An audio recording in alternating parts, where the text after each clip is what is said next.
السلام علیکم ناظرین، کیا حال ہے؟ میں امید کرتا ہوں آپ لوگ خیر عافیت سے ہوں۔ اگر آپ لوگوں کی عافیت خیر ہی مطلوب ہے ناظرین، آج جس چیز کا ذکر کرنے لگے ہیں وہ ایک کیمیکل ہے، اس کا نام ہے بسفینول اے۔ آپ نے نام ضرور سنا ہوگا، کسی دور میں پلاسٹک میں یوز ہوتا تھا اور بتاتے تھے کہ یہ نہایت ٹاکسک ہوگا۔ اب میں آپ کو بتاتا ہوں کیا یہ خطرناک ہے یا نہیں ہے اور اس کی پہنچ کہاں تک ہے۔ تو ناظرین میں آپ کو بتاتا ہوں کہ ہاں خطرناک تو ہے، کس حد تک خطرناک ہے، کہاں تک پہنچ ہے کہ انالیسز یہ بتاتے ہیں، ریسرچ یہ بتاتی ہے کہ یہ جو ماں کی بچے دانی ہے وہاں تک پہنچ جاتا ہے، 2 سال کے بچوں کے اندر بھی موجود ہوتا ہے۔ تو یہ آخر ہے کیا، یہ کہاں سے آتا ہے اور میں آپ کو کیوں بتا رہا ہوں ناظرین؟ یہ نا انک کے اندر جو پرنٹر کی انک ہے، یا کوئی بھی جو پرنٹنگ ہوتی ہے یہ سیاہی میں استعمال کرتے ہیں، کیوں؟ تاکہ وہ اچھے سے چپک جائے کاغذ کے ساتھ، دیر پا رہے، خراب نہ ہو، ایز اے اینٹی آکسیڈنٹ کے طور پہ کام کرتا ہے کہ وہ ہوا سے روشنی سے خراب نہ ہو اور لانگ لاسٹنگ ہو۔ کہاں کہاں آپ کو ملے گا؟ جیسے یہ میرے پاس ایک ریسپٹ ہے، بینک کی ریسپٹ ہے، رسید ہے، اس پہ آپ اے ٹی ایم کی رسید ہوگی، اس پہ آپ کو ملے گا۔ یا آپ کے پاس کوئی بھی پرنٹڈ پیپر ہے تو یہ آپ کو پرنٹڈ پیپر پہ ملے گا۔ کتابیں ہیں، میگزین ہیں، اخبار ہیں، ان پہ ملے گا۔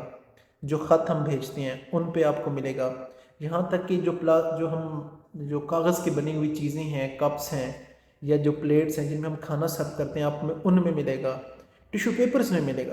اچھا اب آپ سوچ رہے ہوں گے کہ ابھی انہوں نے بتایا تھا کہ یہ میگزین میں، کاغذ پہ، ٹکٹس پہ، رسیدوں پہ تو آپ کو ضرور ملتا ہے، کیوں؟ کیونکہ یہ سیاہی میں موجود ہوتا ہے۔ تو اب آپ سوچ رہے ہوں گے یار ٹیشو پیپر میں کہاں سے آ گیا، یا جن چیزوں پہ ہم کھانا کھاتے ہیں ان میں کہاں سے آ گیا؟ تو ناظرین میں آپ کو بتاتا ہوں کہ یہ ان میں کہاں سے آ گیا۔ بیسیکلی کیا ہوتا ہے کہ جو یہ کاغذ کے ٹیشو پیپر وغیرہ بنتے ہیں، یہ جو کاغذ ہے اسے ریسائیکل کرتے ہیں، پھر اس کا ٹیشو پیپر بنا لیتے ہیں، ٹوائلٹ ٹیشو پیپر بنا لیتے ہیں جو واش روم میں یوز کرتے ہیں، انہیں ریسائیکل کرتے ہیں۔ ریسائیکل کرنے سے کیمیکل تو کیمیکل ہی رہے گا نا، زہر تو زہر ہی رہے گی، جو مرضی کر لیں، اسے گرم کر لیں، ٹھنڈا کر لیں، اس نے تو اسی طرح ہی رہنا ہے۔ یہی وجہ ہے جو کہتے ہیں کہ آپ اخباروں کے اوپر پکوڑے نہ کھائیں، اخباروں کے اوپر آپ سموسے نہ کھائیں۔ تب میں آپ کو جو ضروری بات ہے وہ بتاؤں کہ کیا، اب پہلی بات یہ آ جاتی ہے کہ یہ آپ کو سمجھنا پڑے گا کہ کیا یہ ہمارے اندر جاتا کیسے؟ ہم کاغذ تو نہیں کھاتے، ٹھیک ہے، ہر کاغذ کے ساتھ کھانے والی چیز سے چپک تو نہیں رہا ہوتا۔ ناظرین جب ہم ان رسیدوں کو ہاتھ لگاتے ہیں تو یہ ہماری سکن سے اندر چلی جاتی ہیں۔ کیا سکن کے اندر جاتی ہیں یا نہیں جاتی؟ تو میں آپ کو اس کا سائنٹیفک ایویڈنس دے دوں، یہ آپ خود دیکھ لیں کہ یہ ہماری سکن سے اندر ابزارب ہو کے اندر چلی جاتی ہیں۔